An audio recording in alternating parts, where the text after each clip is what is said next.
வணக்கம் நண்பர்களே, இது வீடியல் பிளாக்ஸ் கதை கேட்கலாம் வாங்க. இன்னைக்கு நாம பார்க்க போற கதை என்னன்னா ரம்ஜான் கதை. ரம்ஜான் பண்டிகை அப்படின்னாவே நமக்கு தெரிஞ்சவங்க நம்ம ஃப்ரெண்ட்ஸ் நமக்கு பிரியாணி கொடுப்பாங்க. அதை வாங்கி நம்ம சாப்பிடுவோம். அதுதான் நமக்கு ரொம்ப சந்தோஷமான நாளா இருக்கும்.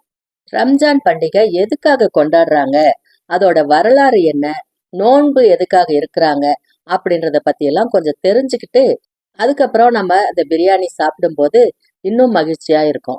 முதல்ல ஏன் ரம்ஜான் கொண்டாடுறாங்க தெரியுமா? பசியோட கொடுமை நமக்கும் தெரியணும் அப்படின்றதுதான் முதல் காரணமா இருக்கு. ரம்ஜான் இஸ்லாமிய சமூகத்தினரால் புனிதமா கருதப்படும் ஒரு மாசம். இந்த மாசத்துல முஸ்லிம்கள் வெகு ஜனமாக நோன்பு இருக்கிறாங்க. ரம்ஜான் மாதத்தோட முக்கிய நிகழ்வுகள் என்னென்னு முதல்ல பாத்துருவோம். முதலாவது நோன்பு. முஸ்லிம்கள் சூரியன் உதிக்கும் போது முதல் சூரியன் மறையிற வரைக்கும் உணவு உண்ணாம நோன்பு இருப்பாங்க. அடுத்தது தர்கா. ரம்ஜான் மாசத்துல முஸ்லிம்கள் தங்கள் வீடுகள்ல தர்கா நடத்துறாங்க. தர்கா அப்படின்றது என்னன்னா குர்ஆன் ஓதுவது மற்றும் இறைவனை நினைவு கூறுவது. அடுத்தது சகாத். ரம்ஜான் மாசத்துல முஸ்லிம்கள் தங்கள் செல்வத்துல ஒரு பகுதியை ஏழைகளுக்கும் அவசிய தேவை இருப்பவர்களுக்கும் தர்மம் செய்யறாங்க. அடுத்தது லைலத்துல் பராக். ரம்ஜான் மாசத்துல 27ஆம் நாள் லைலத்துல் பராக் அப்படின்னு சொல்லப்படுது. இந்த நாள்ல முஸ்லிம்கள் தாங்கள் தெரியாம செஞ்ச பாவங்களை மன்னிக்கணும் அப்படின்னு இறைவன் கிட்ட வேண்டுறாங்க. ஈத் அல் ஃபித்ர் அப்படின்றது அடுத்தது. அது என்னன்னா ரம்ஜான் நோன்பு முடிச்சுட்டு ஒரு மகிழ்ச்சியான நிகழ்வா அதை கொண்டாடுறாங்க. அன்றைய தினம் குடும்பத்துல இருக்கிறவங்க எல்லாரும் ஒன்றிணைந்து விருந்து பரிசுகள் எல்லாம் வழங்கி சந்தோஷமா கொண்டாடுவாங்க. அந்த ரம்ஜானோட வரலாறு கொஞ்சம் தெரிஞ்சுக்கலாம். இங்கிலீஷ் கேலண்டர் தமிழ் கேலண்டர் மாதிரியே இஸ்லாமிய நாள்காட்டியும் இருக்கு. இஸ்லாமிய நாள்காட்டில 9வது மாதமா வர்றதுதான் ரம்ஜான். இந்த மாதத்தை ரம்ஜான் அல்லது ரமலான் அப்படின்னு சொல்லுவாங்க. இந்த ரமலான் மாதம் அருள் நிறைந்த மாதமா கருதப்படுது. அல்லாவை அதிகம் நெருங்கும் மாதமா இருக்கு. சொர்க்கத்தின் வாசல் திறக்கப்பட்டு நரகத்தின் வாசல் மூடப்படும் மாதமா நினைக்கிறாங்க. இஸ்லாமியர்களின் புனித நூலான குர்ஆனை இந்த பூமிக்கு இறக்குறதுக்கு அல்லாஹ் தேர்ந்தெடுத்த மாதம் அப்படின்னு மக்களால நம்பப்படுது. இஸ்லாமியர்கள் புனித ரமலான் மாதம் பிறந்த உடனே நோன்பு என்னும் உண்ணாவிரதத்தை ஆரம்பிப்பாங்க. நோன்பு அப்படின்றது உணவு எடுக்காம இருக்கிறது மட்டும் இல்ல, தண்ணீர் குளிர்பானங்கள் குடிக்கிறது, புகைப்பழக்கம் மது பழக்கம் எல்லாத்தையும் விட்டுட்டு ஆசைகளை எல்லாம் துறந்து புறம் பேசாம இருக்கிறது, மோசம் செய்யாம இருக்கிறது, மத்தவங்களுக்கு கெட்டது நினைக்காம இறைவனை மட்டுமே நினைச்சிட்டு இருக்கிறது தான் இந்த ரமலான். ரம்ஜான் மாதத்துல நோன்பு இருந்து அந்த மாதத்துல வரக்கூடிய அமாவாசையை தொடர்ந்து வரக்கூடிய 3ஆம் பிறை தெரிவதை அடிப்படையாக கொண்டுதான் உலகம் முழுவதும் உற்சாகமா கொண்டாடப்படுற ஒரு பண்டிகை தான் ரம்ஜான். கிபி 610ஆம் ஆண்டு சவுதி அரேபியாவில இருக்கக்கூடிய மெக்கா அப்படின்ற இடத்துல இஸ்லாமியர்களுடைய தீர்க்க தரிசன குரு முகமது நபி இருக்கிறாங்க. முகமது நபி அவர்களுக்கு இறைவனால் கொடுக்கப்பட்ட தீர்க்க தரிசனம் தான் பிற்காலத்துல குர்ஆனாக உருவானது. அதனாலதான் இன்று வரை மெக்கா ஒரு புனித ஸ்தலமாவே இருக்கு. குர்ஆன்ல முஸ்லிம்களுக்கு 5 முக்கிய குறிப்புகள் இருக்கு.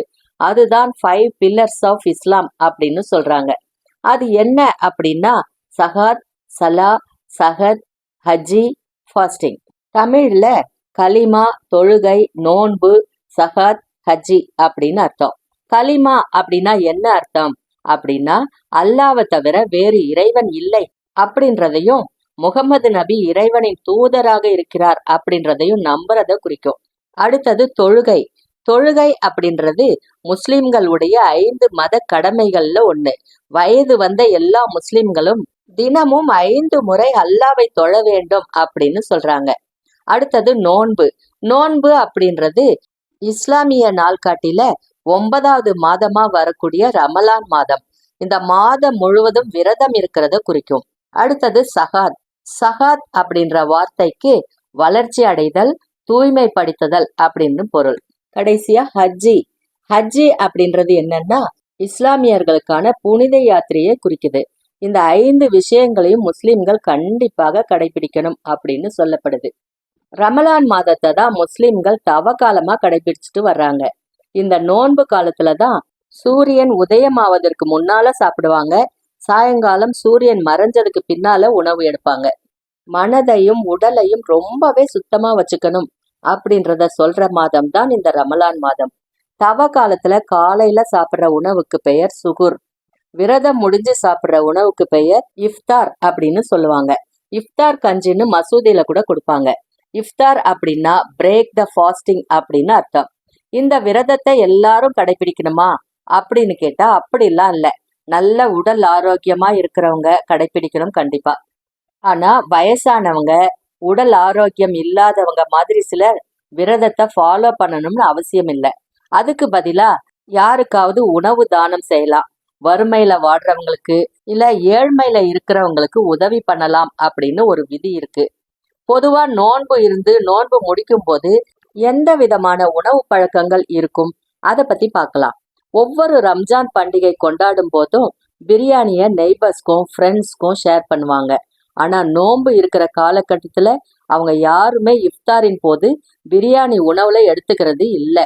அதுக்கு பதிலா அவங்க முதல்ல எடுத்துக்கிறது பேரிச்சம்பழம். அதுல இருக்கிற சத்துக்கள் ஏராளம். நாள் முழுவதும் சாப்பிடாம இருக்கும்போது முதல்ல இதை சாப்பிடுறதுனால புத்துணர்ச்சி கிடைக்கும். அடுத்தது சப்ஜா விதை. இது குளிர்ச்சியை தரக்கூடியது. இது ஜூஸ்லயோ இல்ல வெறும் தண்ணிலையோ கலந்து குடிக்கிறாங்க. இதனால உடல் சூடு தணியும்.